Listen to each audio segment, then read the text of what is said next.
Okay, so I'm going to pull up, actually, you want to pull it up on your phone? Mm-hmm. Let's talk about some of the things that I wanted to discuss today. You have quite a extensive list here. Yep.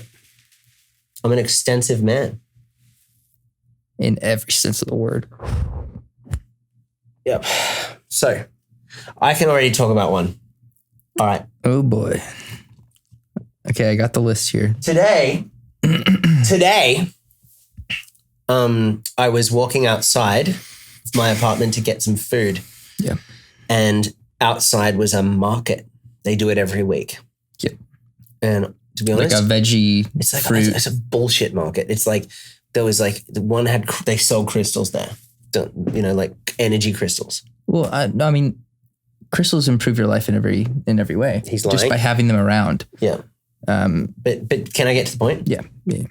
So, as a well-traveled man and musician, I am used to really annoying markets because every time I go to like Malaysia or Hong Kong or wherever, I don't know, you name it. You've been everywhere. Yep. Yeah. There's markets and there's really annoying ones where they sell fake Louis Vuitton stuff and they're like, my special friend, come here. I've got a free selfie with my special friend. And I was so annoying because I'm like, I'm not your special friend. Like this is a really bad business tactic. I'm not going to buy your shit because you're telling me I'm a special friend. First of all, just don't even yell at me. Right? And you bought these crystals for 99 cents somewhere. And you're trying to sell them to me for hundreds of dollars. That's my big issue. Well, let's get to that. This is what happened today. So I live in a peaceful place. Okay, I'm not going to say where it is because I intend for this video to be around the world and we don't want people to know where I live. Playa Vista. Fuck you. Okay. All right. So now you're an asshole, man. Okay. So I'm walking through the market. Mm-hmm. Okay. And I'm actually like, just like peaceful for a bit. And I'm like, as much You're as high as fuck. I'm not, I don't do that. So I was walking through and everyone's just there minding their own shit because this is LA, dude. Like You don't yell at people at markets like you do in some places. Mm-hmm. It's not a good tactic. If you try, and this is a market where they sell like eggs. Like I get eggs from Whole Foods. I'll get eggs from anywhere. But dude, these are cage free. This is I care about cage free. I care about I care about animals. But hear me out. There was this one Italian dude. And I love it's not to do with race, but he was a new guy at the market, mm-hmm. and I experience this market every weekend, so I know what's new and what's not. And he was selling spaghetti. Okay, okay. I didn't know this. I'm walking past, and he goes, "Hey, why you come over? Why don't you come over here? Come here. Hey, you." And I looked at him, and I had sunglasses on. And when you wear sunglasses because you kind of don't want to talk to people. That's why I wear earbuds at all times so no one talks to me. I just didn't want to. I was just not in the mood for conversation. Yeah. So I looked, kind of glanced at him at the right bit of my sunglass, mm-hmm. and he caught your periffs. Yeah, he caught me. He caught me seeing him in his periffs, and he goes, "Hey, why you not try?" And I go, so mad. I was so mad because I'm like, you're you've set up a market on the street where That's no way to sell. Yeah, dude, exactly my point, right? So this is what I'm trying to get at. That tells me your spaghetti is shit because if you're the only one in the market screaming for customers, your product isn't selling, brah. Get a less annoying accent too. Right? I mean, his accent wasn't bad. It's fine. It's okay. I've got some of my best friends are Italian. Okay. But the thing is, he's doing this. Like Italians talk with their hands. He's doing this. Yeah, he's doing this, and he's like, "Hey, come back! Why'd you get on my spaghetti? Why'd you have my spaghetti?" And I was like, "Get out of my grill!" Yeah, dude. I was like, "Get out of my grill! Get out of my grill!" And anyway, the point of this, and I think we can kind of end on this bit, is that you just don't yell at markets in America. And I'm not even American. It's very third world type of tactic. I'm Australian, yeah. And he's like an Italian. Like he should be like, like they're usually very lovely people, but he was aggressively trying to sell me spaghetti. And what was so great about his spaghetti as opposed to? Well, obviously nothing. Yeah. Obviously, nothing about his spaghetti was good because if you have to yell, have you ever walked into anywhere? Like, have you ever walked into anywhere where the product is good? Like, imagine this in the Apple store, right?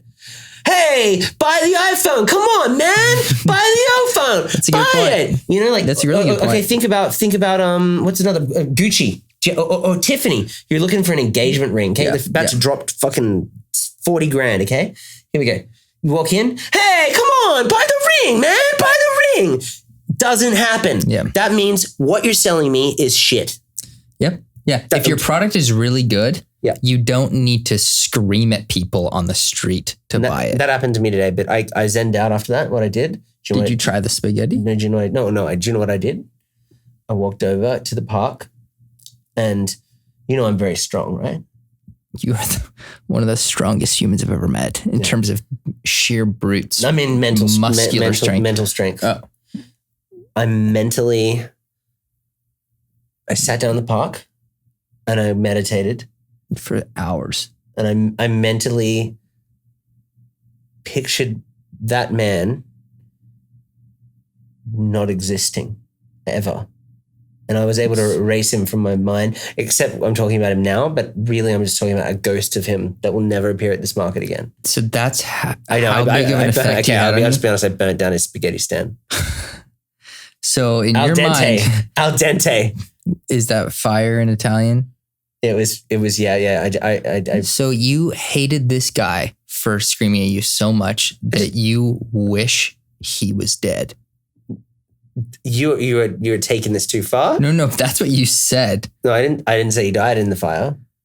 I said I turned the spaghetti al dente. So he was able he was able to get out in time. I didn't care. It's just I didn't see anyone burning. I walked away with? Tasty pasta. So you did try it. Only because I'm the one who cooked it. Was it just the noodles or did he put sauce in with it? Italian sausage meatballs? I put my own sauce in it. That's disgusting. Okay, let's move on to topic number 2. Read me. Eggs. Okay, so here's the fun part. Eggs. That's a good one. So I sent Aaron earlier today, a list of things that I wanted to talk about because, again, this is, I have no idea what I'm doing with Tyson. And, to me, a musician, humble musician, one of the greatest. So humble, dude. One of the greatest of all time, but that's fine. But it's about me, asking other people about things in life and stuff. And so anyway, I want to talk about topics I don't know too much about. Eggs, I know a fair bit about. Chicken eggs. Why do you know a fair bit about eggs? Well, because I'm a man of science. Yeah. Okay, so think of it. This is what bothers me about eggs, and I eat them too. Like They're good. I'll have an egg white omelet for sure, but I have to get past this every time I have an egg. It's reproductive chicken goo. Yeah. Do you know that an egg yolk, the yolk, can keep a baby chicken alive for 20 some days just on the protein in it? No, that's amazing. It's such a condensed amount of protein. This is 100% real. I worked at a restaurant and one of my coworkers told me that. And so, I mean, he seemed pretty smart. He ended up working at Google after that. So I trust his words. So he went from egg yolk man to Google man. Yeah, he went from a sushi serving guy to a Google Maps guy. So he would map stuff. Okay. But it just seems so unnatural when you eat that much condensed protein. I don't think it could be worse than a lot of other things we put in our body, but it does seem unnatural, does it not? I won't disagree with you, but I moved on in my head. So I want to tell you more about this market. Okay, you're quick. Let's go. Yeah, I'm punching through this list. That's good. We got tons of shit to go through. Okay, so at the market today, Sam said to me, and she's lovely, you know, Sam, she says to me, you and Sam never fight. That's what's so beautiful about that's the biggest lie. She screams at me when I'm in the shower naked, and I'm so angry about what happened this morning, but we're not going to talk about that on the podcast. Okay. So anyway, you already mentioned quite a bit of details just in that one sentence. Enough, and I'm done with that. Okay, so anyway, it's okay. We were all good. We're walking through the this market, and she said to me, and I was calling just, I guess, I don't know, maybe I'm a little bit just cynical. Yeah. How'd you get that? I know you, dude. Okay, so I'm calling bullshit on nearly everything, and she's like, except for the waffle place. I was like, at least they're honest. There's only waffles. But everything else was like, you know, like try rubbing in this pure glacial cream. Like, come on, man. Like it's what is it? Like, glacial? Like how have you, okay, if it's so special, why have you set it up in the market? You know, like why are you not making millions? Like, come on, like it's not, just be honest with yourself. You've found a cream distributor. You've slapped your own brand on it. You've probably put in a bit of like, I don't know, powder from a glacier that maybe you're not even a real glacier. Who knows what you did. And now you're sitting in a tent and you're going, this is pure, genuine glacial cream that will change your face and create beauty and de-age you. And it's like, no, it doesn't. Everyone in that tent is a failure. Yes, all of the tents except for the waffle place. But why? So what sets them? Because it was apart? honest. It was honest. They were just selling waffles. They weren't. It wasn't like it just said waffles. The other one said glacial cream, or like it said the pure power of hemp, and like then and I was like, what power of hemp? Like maybe it's got some good features, but like the pure power of hemp, and there's all these people buying into it, going, getting it rubbed into them, and they're like, wow. And you know they're gonna have these bullshit conversations with each other, like, oh, I feel it actually. And the person selling it is gonna be like, yeah, it is different, isn't it? No, it's not different. You know, you're just sitting in a tent getting a cream rubbed on you that's just like every other cream out there, but you're just having small talk, and you know you're being sold into it, but you're gonna walk away with a bag and you're gonna go, oh, I've got my just spent $60. Yeah, you spent $60. You bought a crystal. You've bought a crystal for energy. You've got like a glacial moisturizing cream and probably some sort of like hemp powered, I don't know, perfume.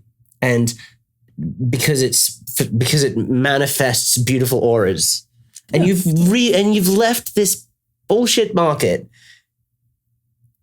spending cash on people in tents, and that annoys me. But anyway, I want to get to the point of where I'm going with this.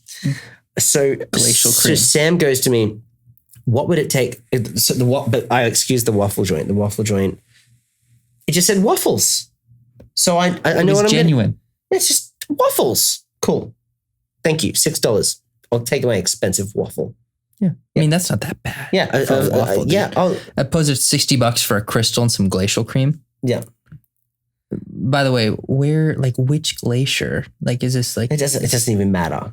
I mean, if it was like a glacier that probably brought down the Titanic or something, then that's different. I'd buy into that. Dude, I'd spend much more than $60 on that. That's a strong... But I want to get to the point. Glacier. Yeah. So I'm walking down this, you imagine this street, right? Mm-hmm. And it's a very beautiful part of LA. You've already given away where I live now, asshole. But I'm walking down this beautiful part of LA, and there's this market that, like, as much as I'm trying to keep my sunglasses on, I'm walking straight forwards because I don't want to peer. You want people to recognize you, unless it's the guy in the waffle joint. I don't want to peer left or right, or even hear the voice of the screaming spaghetti guy. Italian man. Yeah. So then Sam goes, "What would it take for you to enjoy this?" And I went, "It came to me like a miracle. It came to me like a miracle." Mm-hmm. It's almost like I saw it in my head. And I went, if this was the Wild West, because imagine, and then I stopped her there and I said this. And I said, okay, imagine instead of the spaghetti guy or the waffle guy, it's this, and I wouldn't mind these people yelling, blacksmith here, get your knife sharpened, get your knife sharpened. And then you walk past, you need a new saddle, boss. You need a new saddle. Like your horse is hitched over there and you're just kicking dust off your shoe. Get your bullets here. Get your bullets here. Sorry, I'm already, I'm good. You know, like that's what I meant. And then some guy behind you just fires around in the air and you're like, oh my God, everyone like, and you look back and the sheriff just takes him down and everyone just walks on with their day. Yeah. And then I turn and I slam the saloon doors open and they swing open. Yeah. I walk in and there's that same dude who always knows me and he's polishing a glass and he's like, what can I do for you? And I order a whiskey and I sit down and no one says anything. They just know I'm there and they all just go, they nod. And it's respect. It's the nod of approval. Yeah. And I just clap my shoes. With your spurs. I clap my shoes and like the sand comes off and I've just heard a gunshot in the air, but I don't care. You don't give a No, I walk in and I go back and I order my whiskey and I pound it down and you know what I do? I say, I'm going to go upstairs for a bit. And these are the stairs. That's a brothel. No, no. Okay. No one knows what's up those stairs except me. That's the thing. I don't even know what's up there. I haven't thought enough through about what's up there. I just like the idea of an exclusive staircase that everyone knows that that's my staircase. And it leads me up somewhere and I walk up and I come down and I just go back. I walk down and everyone just gives me that nod again. And I look over and the guy polishing the glass just goes, another round? And I'm like, sure. Then I have And he's like, this is on the house. Yeah, on the house. Oh, I say, put it on my tab. Put it on my tab. And then like there's someone playing piano and those old like honky tonky pianos in the background. And they're playing piano in the saloon. And I walk out of the saloon, I fling the doors open again. You love those doors. Yeah, I love those doors. And I walk back out and I just step up and I mount your horse. I mount my horse and go on with my day. Stallion, a yellow-white stallion. No, that is from Spirit. So that is how I would enjoy that market. But I can't do it in modern day culture in LA with all this bullshit they're selling me. But I could do it and I would do it if I had a time machine. I would totally live in the Wild West. So you think that these markets are acceptable only 200 years ago? No. I'm not saying that. I'm just saying that's the only way I could enjoy them. Is that when the Wild West was 200 years ago? Yeah, it's like the late 1800s, right? Early 1900s. You're asking the wrong man. I think I could be completely wrong, but you've seen that movie. I forget the name of the movie. It's with Wyatt Earp and Doc Holliday. Do you know that movie? These sound like names I'd give to my children if I hate them. Dude, Wyatt Earp was like the most badass Wild West sheriff you've ever heard of. But who I respect more than Wyatt Earp? Doc Holliday. What did Doc Holliday? He moved. Doc Holliday? Doc, DOC space Holiday. He moved to the Wild West because he had tuberculosis. Okay. And he thought that by moving to the Wild West, that the drier air would help his tuberculosis. And the whole time he's just like smoking cigars every day. And you're just like, dude, that's not what's going to help your tuberculosis. But the thing about Doc Holliday that I loved, and of course this means little to nothing to you because you haven't seen the film. Yeah. But he was the most badass gunslinging dude that I've ever seen in a film. Dude, okay, do you want to finish that story or can I? That's about the end of it. But okay, can I interject then with something that I think is really fascinating about the Wild West as well? Go ahead. And I would be way too weak to do this. I just want to be in the Wild West and not get hurt. I definitely don't want to get people in my... Your life expectancy was very low back then. But in my Wild West, the way I see it is like, I'm like, life is whatever. Like I don't care about life expectancy. It's just your fantasy. No, like it's like before I was born. I don't remember that. I don't care about, as long as I have a great time. But that's not the point. Shootouts. You know when not shootouts, but you know what's it called when they walk out of the saloon? Instead of these days where it's like, oh, what'd you say, bro? Oh, what'd you say? Oh, I said, you know, they don't. That's like gangster stuff. But like if it's like if it's like a white dude fight. in like a really sophisticated. They would do a duel. Yeah, back in the day though, they would do a duel. Yeah, how'd you say? I say duel. Yeah, no, that's exactly how I say it, a duel. And so they walk out, and this is so much more respect. Contrast this. Okay, today's fights. Okay, it's like, oh yeah, what's that? Oh, what's that? And people are throwing punches around. It's like sideways guns. Yeah. Like who shoots a gun like that? Like come on, first the recoil would hurt. Yeah, maybe not. And you're like that's it's just dumb. So disrespectful. It's got to avoid those things in the podcast. Saying disrespectful is not like he doesn't own that. Right? Okay, you're right. We can cut this out. Yeah. Okay. But I'll avoid it. I'll avoid it. No, I'll avoid it. So we're gonna come back in. Sorry. It's okay. So we're coming back right now into this bit where Aaron just said sorry. That's okay because we had to cut something out there.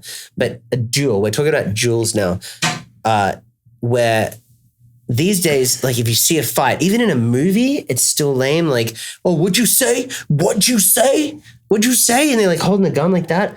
Like, first of all, I don't like firearms. I'm not a firearm person, but that's okay. Like, I respect that some people like them. I mean, I'm not going to go into details about my opinions on that. This show is non-political. Mm-hmm. It's non-religious. It's science-based, good fun times.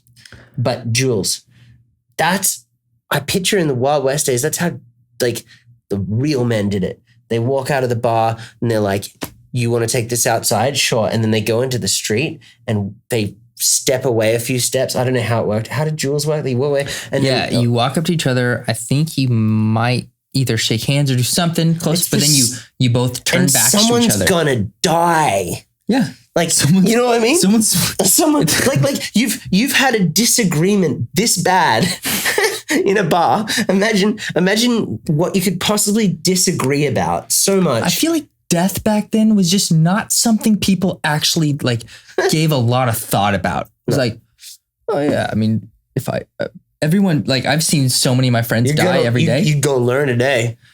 Because they never thought they were going to die. They never thought. They always thought they were. That's why it was so. Their IQs were very less than us today. Let's be honest, especially less than mine.